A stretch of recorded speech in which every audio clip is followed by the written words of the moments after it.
Welcome to the Nerd Party.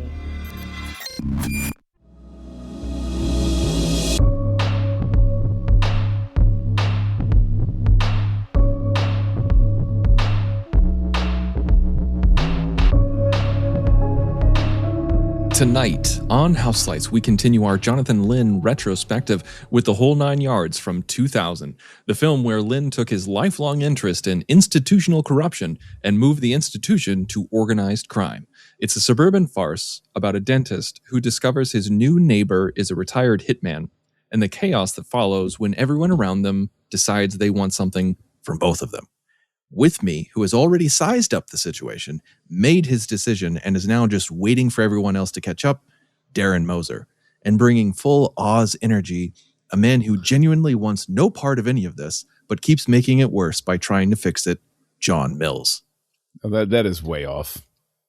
The Whole Nine Yards means every new neighbor is a liability, every marriage is a scheme, and Amanda Peet is going to become a contract killer whether she has an outfit or not. Let's move to Montreal, sell out our neighbor, and try to get this through a single conversation without someone pointing a gun at a dentist. This is Houselights. Yes, again, under formal protest, there's no way I'm the Oz of this situation. And it's not polite to start with such a troll, my good man. How dare you? Oh, it's probably one of the better trolls that I've done since I made fun of you during my Sherlock intro. Okay, that's fair too. That's very, very fair. Okay, fair enough. All right, so Whole Nine Yards. Yay. Whole Nine Yards. This was released in February of 2000. It's 99 minutes, rated R. The budget was $41.3 million, and it made worldwide box office of $106 million. So it more than doubled its budget. And it stars Bruce Willis, Matthew Perry, Amanda Peet, Michael Clark Duncan, Natasha Henstridge, Rosanna Arquette, and Kevin Pollak. Good Lord. What a cast. That's a pretty respectable cast. And I like watching it this time, I couldn't help but wonder, is it Lynn's name that brings, like, did that carry any weight for any member of this cast? Right? Like, I don't think so. I think you're going to be in a Bruce Willis movie carried the weight on this one, right? Yeah. I mean, this was fresh off of Sixth Sense. Yeah. And I think, so listen to this. I found this story. Who knows if it's true? So producer Alan Kaufman was on a private jet, like you do. And he was returning from a Planet Hollywood promotional trip in Dubai. We've all been there. And Mitchell Kapner, the writer, a longtime friend of his, had given him a script, and Kaufman was reading it on the plane and just started belly laughing, like just losing it while reading the script. And he woke up the other passengers on the plane, and the other people who were on the plane was Bruce Willis, David Willis's brother, and actress Tia Carrera. And so they all started sharing the script, like giving each other page by page as they were reading it. And by the end of the flight, Willis was like, "Yeah, I'm doing this movie." And that's what started it. Like, that's what pitched it off, is that Alan Kaufman was on a flight with Bruce Willis, and Bruce Willis was so stoked about it. He's like, "Yeah, let's make this happen." And I think Bruce Willis was the one who picked Amanda Peet and Michael Clark Duncan to be in the movie. Which was smart, because I definitely think that they bring a good energy to the movie. He definitely saw something there. But I think also, I mean, my recollection, and, memory can be a liar, but, Willis he started off, this part isn't the liar part of it. The liar part of it is that Willis was at a point where coming back to comedy carried a little bit of weight with it, because he'd started off on TV with Moonlighting. He was known as a comic actor. That's why Die Hard takes everybody by surprise. He tried to get back into comedy with Hudson Hawk. Your mileage may vary with that movie. And then you have, his career flags a little bit, and Pulp Fiction breathes new life into his career, but then it flags again as he continues, like, Color of Night type of stuff going on. And then, like you were saying, Tristan, Sixth Sense completely reinvigorates, but everything's been serious ever since except for Hudson Hawk. That's the outlier. Everything's pretty much been action star and serious stuff. And now he's like, I'm coming back to my roots. I'm coming back to comedy. My recollection is that played into the marketing campaign. It was like, highlighting the fact that, hey, he started in comedy. He's back in comedy. And I like, is my memory lying to me? Like, do you guys have any memory of the marketing campaign at all? I don't remember that aspect of the campaign. That doesn't mean that it didn't happen. I mean, it also could just be on everyone's consciousness, just because if even if they didn't lean into it in the marketing, doesn't mean it's not true. Doesn't mean it's not accurate. I mean, because that is accurate. I mean, that's a big deal. Like him coming back to comedy and taking it seriously. I think that's the biggest thing, is that he took this role seriously, and you could tell, like, this wasn't just a paycheck. Like, he actually believed in this project. He liked, I don't want to say he liked the character, but he liked playing the character. It very much played on screen, because you can tell, like, he didn't pull a Harrison Ford in the early aughts, you know, where like he just shows up and harumphs and then gets a paycheck. You could actually tell he's trying in this. Darren, what did you know? Like, did you ever see this movie before? Is this the first time? What did you know about the movie going into it? I never saw this. I didn't see it. I want to find it. I should look up the trailer, because I have this vague memory of the trailer being one of those, like, what do you do when your neighbor turns out to be like, it feels like that kind of trailer, like very leaning into the, like you said, the humor, like Jimmy the Tulip moved next to a dentist, but he doesn't know that he's a contract. Yeah, like that's just the vibe. It practically writes itself. It practically does. But yeah, I didn't know. I knew it had enough for a sequel. Like I knew that they made a sequel about it, and which bombed hard. Yeah, apparently that did not do. I never bothered watching it. They released it 4 years later. Like if they had followed up super quick, maybe like 2 years, maybe. I watched it, and it's nowhere near as good as the first one, but it's nowhere near as bad as everyone says that it is. Like it's fine. Like overall, it's a lower quality film, and it has some pretty low moments, some fart jokes here and there. But at the same time, there's some really memorable moments that make you laugh out loud. So if you like the first one, it's kind of a toss-up, because like if you think it's going to besmirch your memory of the first one, don't watch it. If you're just in it to see if you can get a couple of laughs, then watch it. Because I mean, the vibe this movie gives off, like looking at the budget, okay, $41 million. I have to feel a big chunk of that is like Bruce Willis and Matthew Perry's salary. Like this does not feel well, obviously Willis, but I mean, Matthew Perry's. But I mean, this was Perry between season 6 and season 7 of Friends. Yes, but well, I mean, the thing is, I could be completely off base, but Perry hadn't this was Perry's swing at getting into like. No, I'm not saying it's his first picture or something, but like this was a big swing. Like he didn't really have like a film career to speak of. I think I would disagree with that. Like, was it like always stellar? But no, like he was. Let me look this up. Yeah. Like, I'm very curious. But that to say, it feels, it's interesting. Just the look of it. It's this weird intersection of early aughts. It practically feels like a 90s movie. It feels like one of those holdover 90s movies. It feels like a TV movie. Like it's very simplistic. It's in practically one city. And I get it. Like they shot it in the summer, for Perry between season I think 5 or 6 or 6 or 7 of Friends. 6 and 7, yeah. And it has all those vibes, but yeah, it was really interesting watching it for the first time, because really not knowing what to expect. Yeah, there's the humor there and all of that, but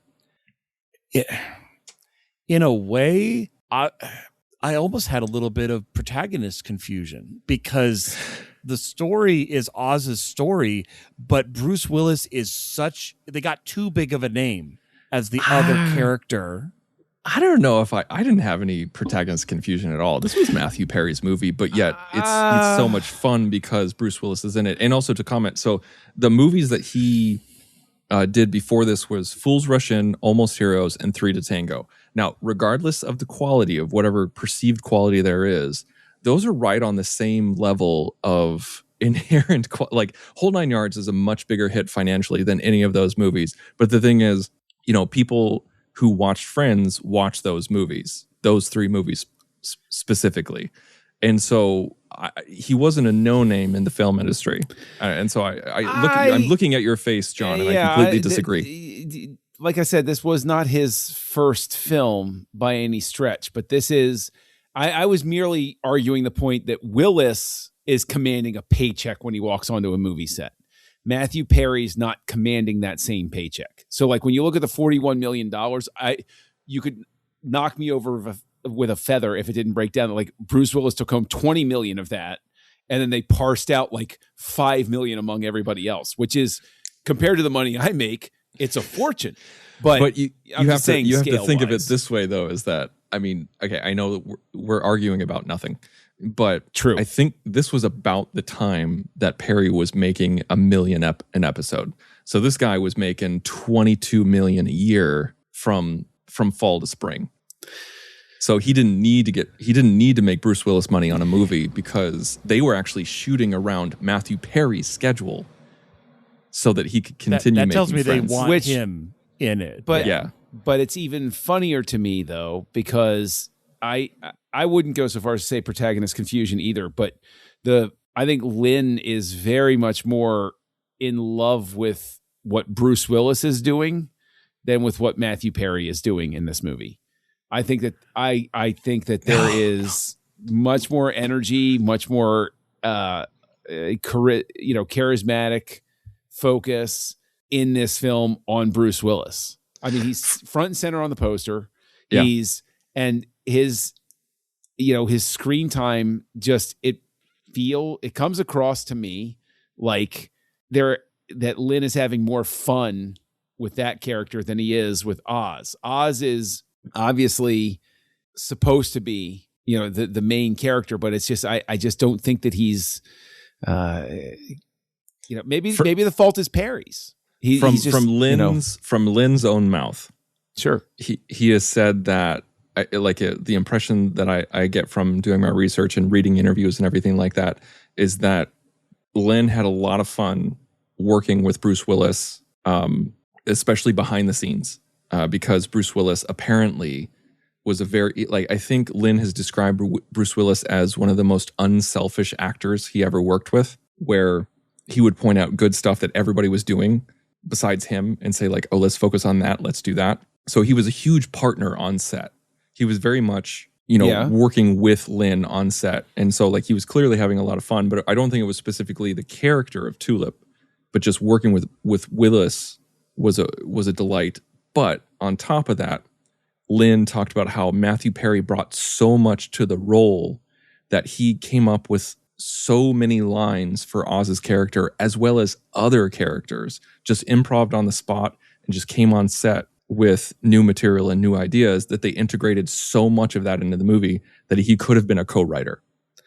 So then riddle me this then, because both Darren and I are coming at it from like, well, at times it feels like Bruce Willis is the main character of the movie because he commands so much attention and energy in the way that the film itself is constructed.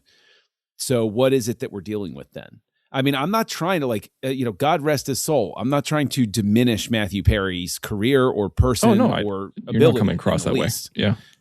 I'm saying I think that both Darren and I are keying off of the same thing where it's like the movie is sort of, I'll put it in my words. I'm not trying to speak for you, Darren, but like it's more alive when Bruce Willis is on screen.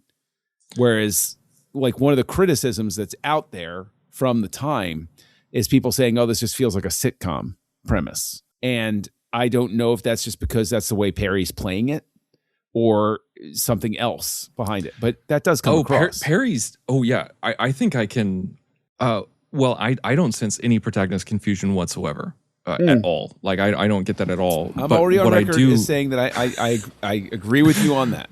But what I will key in on what you're laying down is Bruce Willis is tackling this like a movie star, because while I was watching it, I even texted you, John, where it's like Bruce Willis is so freaking cool. He just oozes coolness. Like he's the Danny Zuko of this movie. Like it's so freaking awesome. And he's so every time he's on screen, the eye gravitates towards him. He's so cool.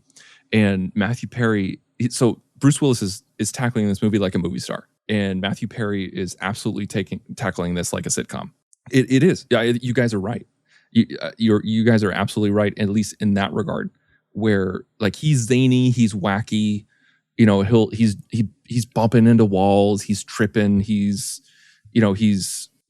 saying ridiculous lines that people would only say in a sitcom. And I think that energy comes across, and that's his wheelhouse. And there's no shame in that. Is it appropriate for this movie? I think so. Is it appropriate for every movie? Does it make him look like a movie star? No. But I think that's absolutely what's happening. Yeah. No, I think to clarify, maybe protagonist confusion is a bit strong of a term. I really mean, like, kind of like you're saying, Tristan, every time Bruce Willis walks into the scene, he sucks all the air out of the room, and he becomes it's like when you have Robin Williams in a movie and he's not the lead. And when he shows up, you remember those scenes because it's Robin Williams. So it's like Good Will Hunting. I'm not saying, yeah, and it's not that it doesn't work. It's just a really interesting power dynamic of the story. Yeah, the story is following Matthew Perry and his zany adventures of his neighbor moving in, but you find yourself being drawn to when are we getting back to Jimmy Tulip? I don't care. Like, you could narrate him going to see the other guy and figuring out what's happening. So even the ending, like, Bruce Willis still gets the girl. like you almost, not that you don't care that Matthew Perry gets the girl and that kind of wraps up with a neat bow, but it feels like that's what the script says, so that's what happens. Versus Bruce Willis getting the girl is like, because he's Bruce Willis. Yeah. And that's so horribly written at the end. That's probably the worst scene in the entire movie between Natasha Henstridge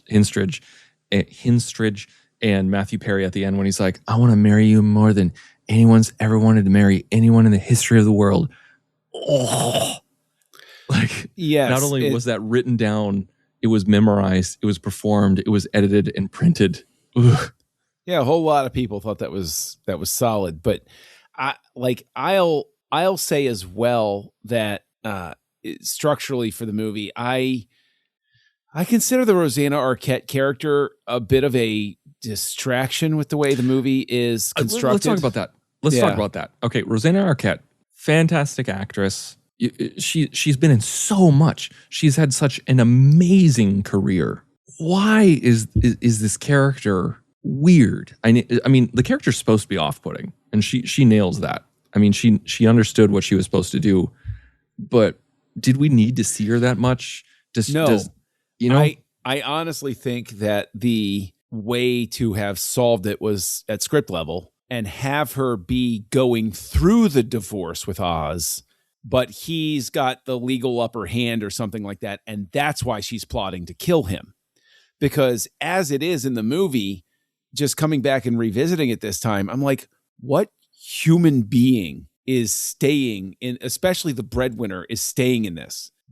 They have hit the point where he's either not living on that street anymore or she's been kicked out through like a legal order or something. Yeah, and you don't have to get divorced in order to be like, okay, you're not living in my house anymore, but I'll pay you support, something like that. And then you can still have her trying to kill him. And it's a thing where like you still have that whole structure there.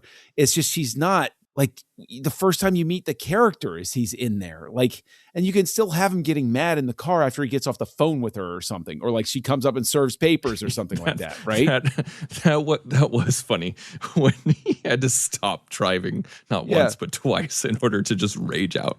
And but it's just it's one of those things where I think, look, I'll cop to it. Like, it kind of put me off coming back and revisiting it. I have very fond memories of this movie, and I came back, and the way it starts, I was like, I don't like, because I'm sitting there, and maybe it's just a benefit of age or so. I was much younger back in the year 2000, and I just come back at it this time. I'm like, who the hell is?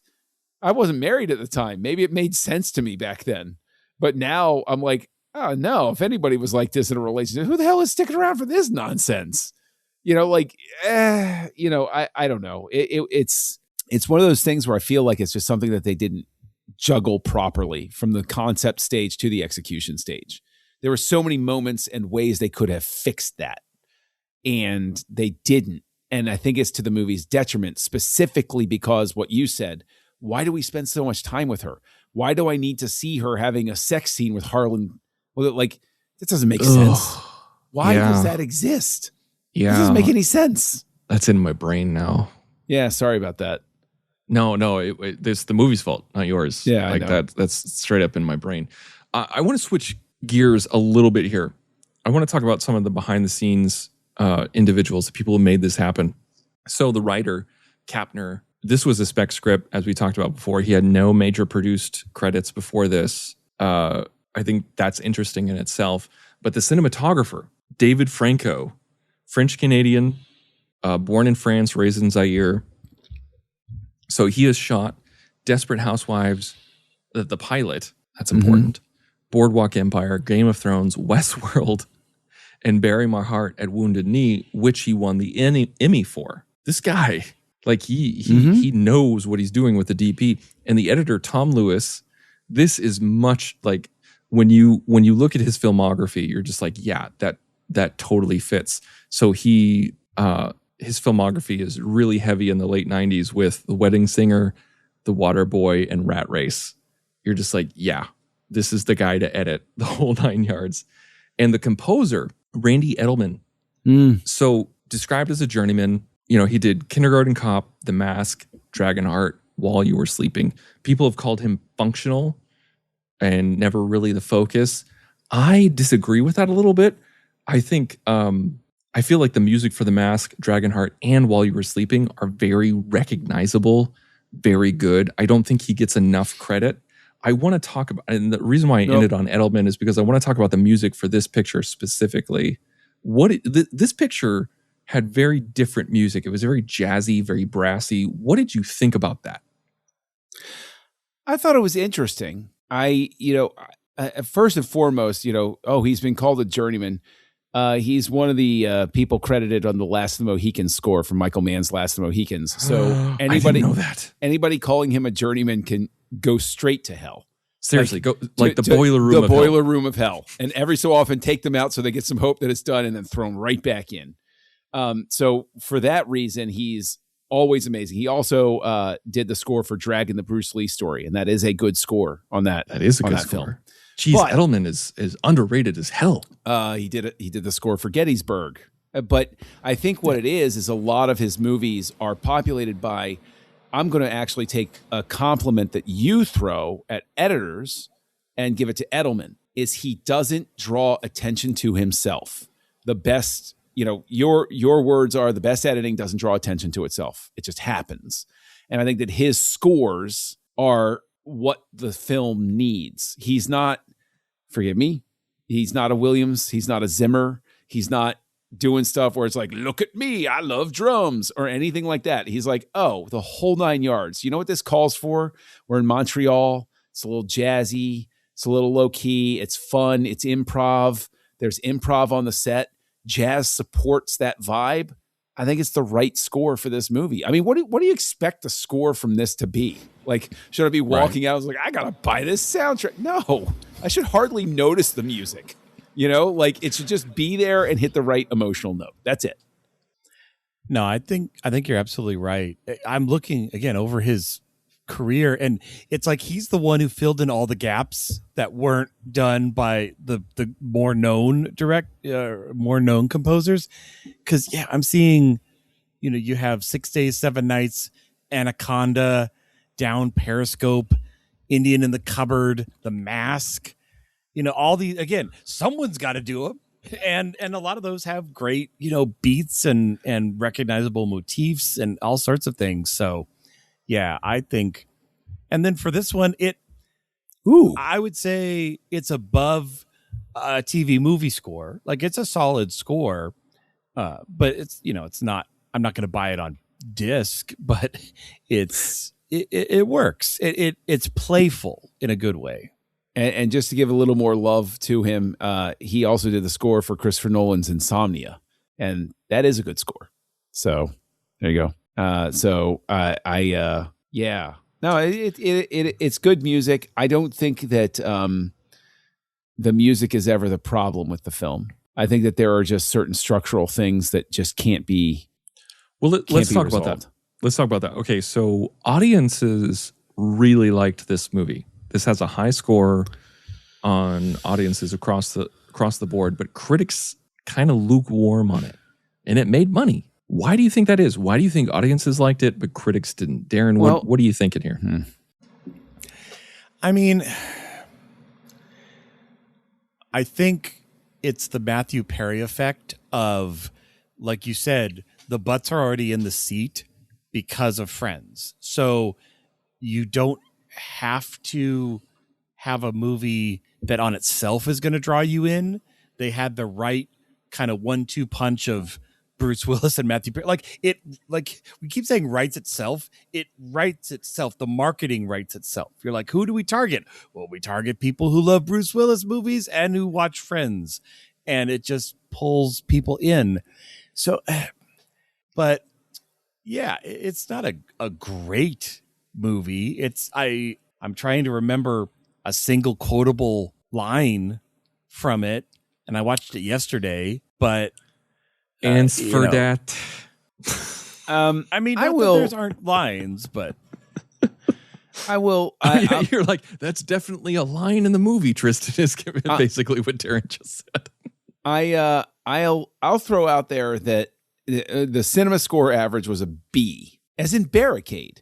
And the thing is, cinema score, once you get out of the A range, that means that word of mouth is not going to be terribly strong. So while there is an affection for this film, I don't think like audiences were on fire. Now, because again, international, like worldwide box office crosses 100 million. But, you know, again, I always throw this one out there. This is still at the point where, you know, Blockbuster is, you're hitting $100 million stateside.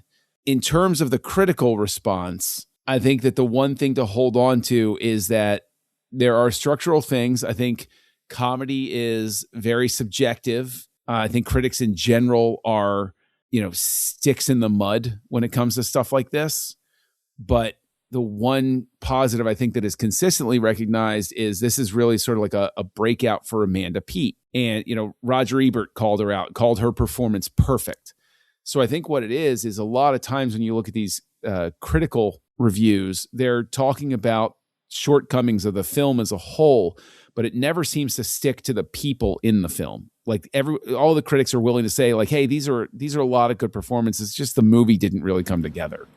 Speaking of Peet, why didn't this make her a bigger star? I mean, everything hinges on what you do after the breakthrough, right? Like what was her career afterward? And did she leverage it? Did her manager leverage it really? I don't know. Because looking at it, she did Saving Silverman, which I don't think was a big hit, but it was a cute movie. But then you have like High Crimes, Changing Lanes, Igby Goes Down. Yeah, Whatever We Do, Identity. I'm like, oh, okay. And then she shows up in Something's Gotta Give. Yeah, she did. There you go. The big, like, show her.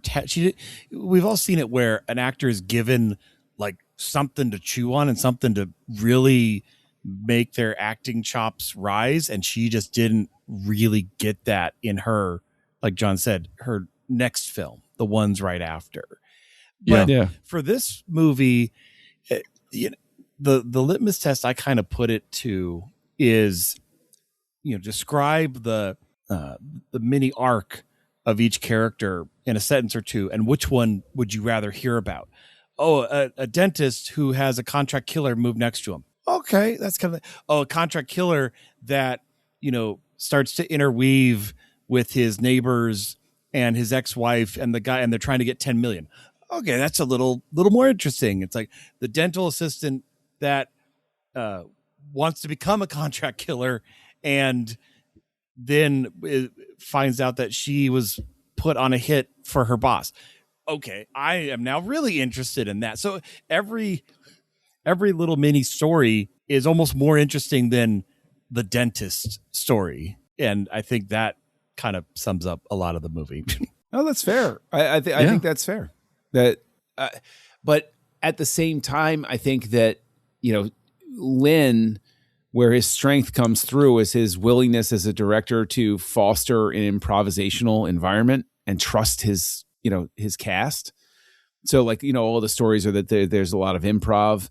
And yeah, I think in all honesty, yes, they're laughing. Like, I would love to see that original script, because if there's so much improv going on set, did they wind up moving away from what was making them laugh in the first place? I'd be very curious to find that script laying out there and read it, because they're on the plane reading it. They're laughing. They're like, oh yeah, this is the movie we're going to make next. And then there's a lot of improv on set. Is that Lynn trusting his actors a little too much, because it winds up being funny in the moment while you're making it. And then when it's coming together in the editing bay, it's like, oh, well, the structure of the house is the same, but we painted this room a different color. We changed this door. We have a different mirror in there. And maybe people pick up on that. Random question. Did Montreal add anything? No. So this could have opinion. been set. This could have been set anywhere. This could have been set in the suburb of Chicago. This, could have been anywhere. It kind of felt weird that they kept mentioning that it was in Canada. Like, they didn't want us to forget that this is not in America. Like, this could be any town USA, but no, you got to know we're going to specifically tell you where we're flying. And it's like, okay. They got an extra 0.5% tax credit for mentioning a Canadian city each time, maybe. I don't know. I guess. Well, but it wasn't originally set in Montreal, but they started shooting in Montreal, and they were just like, you know what? Let's just lean into it. Like, that's a true story. I think that it would explain Rosanna Arquette's accent. The quote unquote French accents. Yeah. French accent? He's a killer. I think that the movie, if anything, probably would have played better had they kept it, a suburb of Chicago, because you could have even had a joke of like, well, you did hits in Chicago. Why didn't they move you somewhere else? You're so close, like that sort of thing. Where it's listen, anything north of Division is basically Wisconsin, is what they would write in the movie. And the Chicago audiences would laugh, and people like myself would be like, "What?" Okay. So the only benefit I see from being set in Montreal is the joke that we get about mayonnaise on his hamburger. I love that joke so much when he's like, okay, I want a cheeseburger, and please don't put any mayonnaise on it. And they go, no mayonnaise? He's like, no mayonnaise. And then she walks away. He's like, they're going to put mayonnaise on it. Yeah. And then it comes back and he just picks it up and shows it to her. And then that's the end. Yes. I think that that definitely feels like an improv thing, where they went out to eat one time and somebody was like, the hell is mayonnaise doing on my hamburger right now? That sort of thing.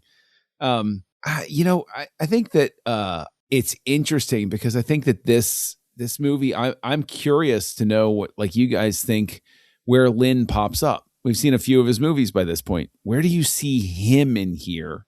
Anywhere? Could this have been done by anybody?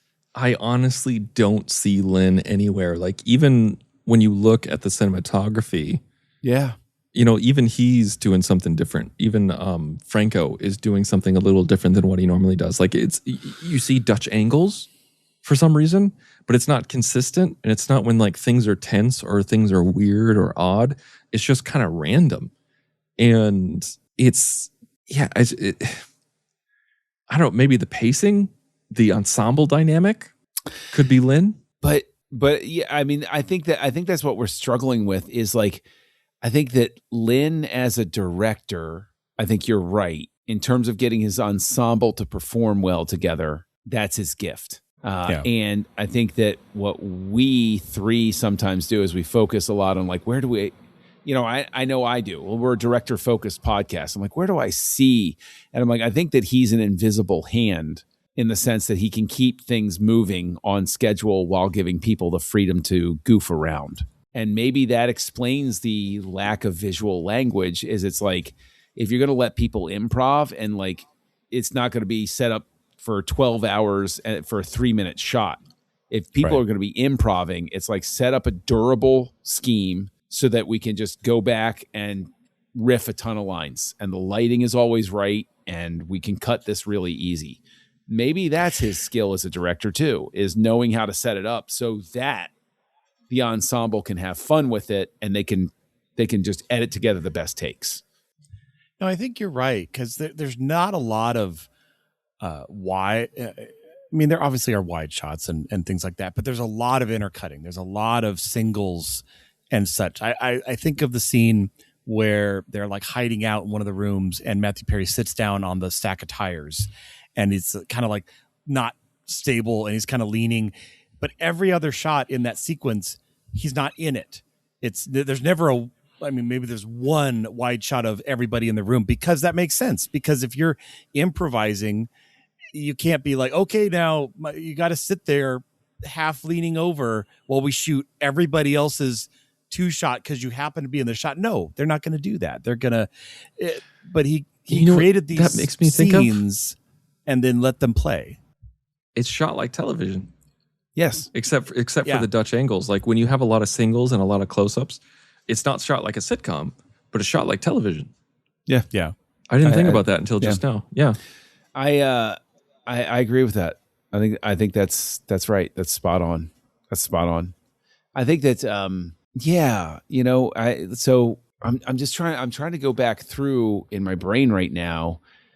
And because the thing is, while we're sort of like picking at things here and there, I would be curious as to the whole Natasha Henstridge character, Tulip's ex-wife, or still wife, but on the way to ex-wife sort of thing. I mean, does it land Darren, does it land for you like particularly well? Is this necessary to the story? Or do you think this was just invented to be like, hey, he's got to wind up with somebody at the end. We can't have just him not have a girl. I mean, it kind of feels like that. It feels like, oh, we need a happy ending for our main character. But she has to also be integrated enough into the story that she's actually going to still be in the story by the end. If it was just some person he met on a dating website or whatever, then there's no reason for her to be in this story. But if she's the ex-wife of the killer, then yeah, she's going to be in every scene, and it makes sense. Oh, what about you, Tristan? Does it land well for you? No, I always thought that Henstridge's character, I can't say her last name. Natasha, we're on a first name basis. Natasha's character, I always felt like was kind of lacking. Like I'm not the biggest fan of hers. I don't really feel like she brings anything to the table that is uniquely hers. And that's probably unfair of me to say, but it's kind of how I feel. And I feel like her character could have been played by almost any actress. Like even Rosanna Arquette, even though we would have liked to have had less of her, mainly because of the script, she's still bringing Arquette energy. Like everyone's bringing energy that is their own to the character and to the movie, except for her. I think she is the weakest link in terms of acting chops, even though Arquette is the more annoying character. I wouldn't go so far as to throw Nat. I mean, we're really close under the bus like that. I would say that it really is. She's not served well by the character. I think that they don't quite know what to do with the character. I'll give you that. That's a much nicer read, and I want to go with that. Yeah. Victory. Well, and we've seen humor. I mean, we just mentioned like Rat Race and stuff like that. Like that's a 90s era movie where you have unkind characters that are kind of snooty and you don't like them. They're just really doubling down on you want to hate the wife. It's like, so everything she does is terrible. But I wanted to talk a bit about Michael Clarke Duncan, because this feels like a very interesting choice, because it is literally the next movie after The Green Mile. So you go from this powerhouse role of John Coffey, like where you are the emotional core of this movie, back to I'm the hitman for hire. Yeah, I'm. He's got to channeling- eat, man. He's got to eat. No, and I don't disparage it at all. It's just interesting in just his career is a career of highs and lows. My goodness. Well, I think that Duncan, I always loved Duncan as an actor because he was unafraid to do whatever. He would walk into any role and be like, I'm going to just give this everything I've got. And I think he's giving everything he has in here. And I think that him coming to comedy right after The Green Mile is, in my view, no different than Bruce Willis coming to comedy immediately after The Sixth Sense. It's sort of a declaration. Nobody knows how big The Sixth Sense is going to be when they're making it. Nobody knows how big Green Mile is going to be while they're making it. They can have maybe a sense that it's like a good movie. They don't know how well it's going to land. But it shows that absolute fearless side of an actor to be like, you know what? My next project is going to be a funny one. And I'm just going to keep, showing up. I think it's also an issue with his body type. Sure, he's not going to get John Coffey every single time. He's going to get roles like The Whole Nine Yards way more often than he is That's true. The Green Mile. He also does a lot of voice work, which makes sense. So yeah. Oh, absolutely. What an amazing voice. But the thing is, I think that what's fascinating is I wish he would have gotten even more John Coffey roles and kept getting the comedy roles, because I think that if anything, he's got that. He's never going to get leading. He's never going to get the Oz character role. And he's not going to get the Tulip character role. But this movie is different without him. And I think that if you had cast some other guy, like let's say we mix it up and we have Harland Williams playing his character. It doesn't land as well. The sort of playful menace that he brings to it is so necessary, and he's able to sell it so well. And God rest his soul. I mean, it's like it's kind of honestly really sad that two of the actors in here. I wanted to ask you about that, John. Like, I'm not asking. I want to ask you specifically because you saw this before, and Darren was lazy and didn't see it before. That's true. But Duncan's gone. Perry's gone. Willis is out of the game. Yep. Did that register to you while watching this? Did it register on a different emotional level, or no, were you able to? Not really a different emotional level, but it's definitely one of those things where it's like it really is a passage of time sort of thing, where it's like, in a perfect world, all three of those people are still super active in the biz and releasing movies, or at least in supporting roles. And I mean, it's one of those things where it's like it reminds you that 26 years is actually a pretty long time. It may feel like yesterday, but a lot of time has gone by. And I mean, but at the same time, it's like I don't sit there watching it getting all maudlin about it or anything like that. It's just like, oh, right, he's gone. Bummer, man. That sort of thing.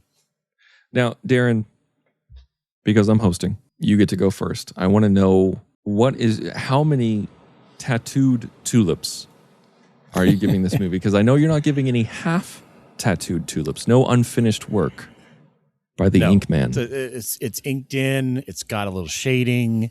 It is definitely a commitment. It's real subtle. That way, no one will recognize me. Unlike any other movie where you're a member of a crack commando squad during the war, Green Beret, anything like that, you always get the tattoo, and they always see right through you. I'm going to give it 2 tulips. It's That's a not movie. enough for a bouquet. It's a movie. It is trying hard. It's one of the moviest movies of all time. No, I mean, again, man, I keep coming back to it with comedy. I can barely think of any lines from this movie. Like there are moments, obviously, and there are jokes and things like that, but it's just not my cup of tea. It's why I was, to your quote, lazy and chose not to watch this movie yet in my life. So I'm giving it 2 tulips.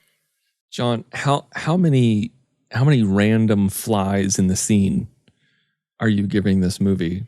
Side note, so the house that they were shooting in was swarming with flies, and they couldn't get rid of them. And so that's why they pop up every once in a while in the shots, because they couldn't, like they hardly could find a take where there wasn't flies in there. So they had to just go with it, which is I relate to that on such an intimate level, like coming from video production, where sometimes you just got to go, screw it. Fine. The house has flies. It's making it to the picture. You know where there's not a fly? On a boat. Let's do a scene on a boat out in the water. Oh, then mosquitoes, I guess. Yeah. So John, how many flies are you giving this movie?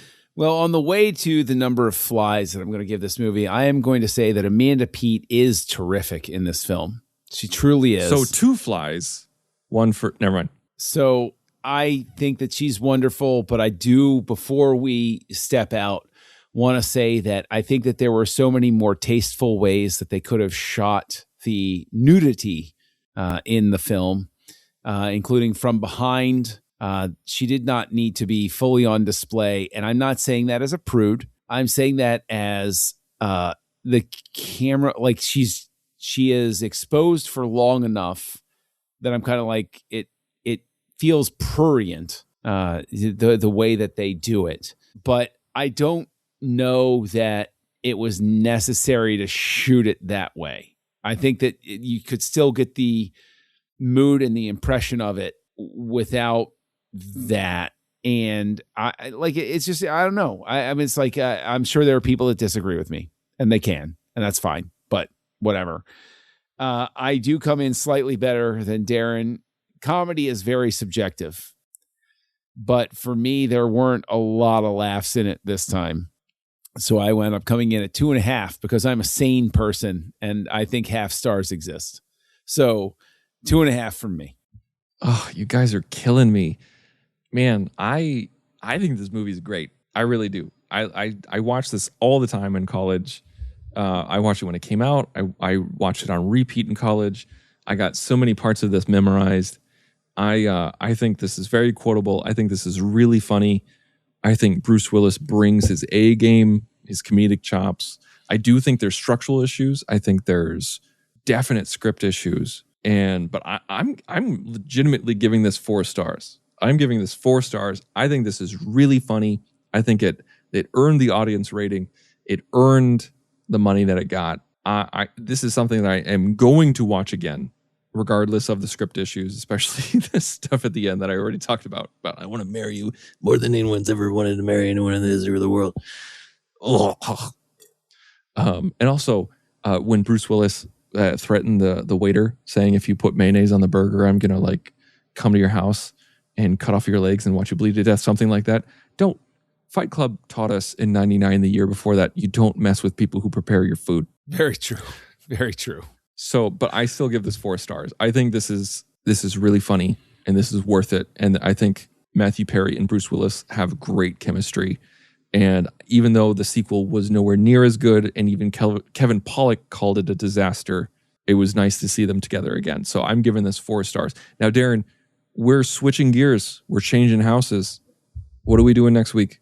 That's right. The House of Jonathan Lynn is over, and we're moving on to Nancy Meyers. We're going to be covering the 1998 remake, The Parent Trap, next on Houselights. Join the revolution. Join the Nerd Party.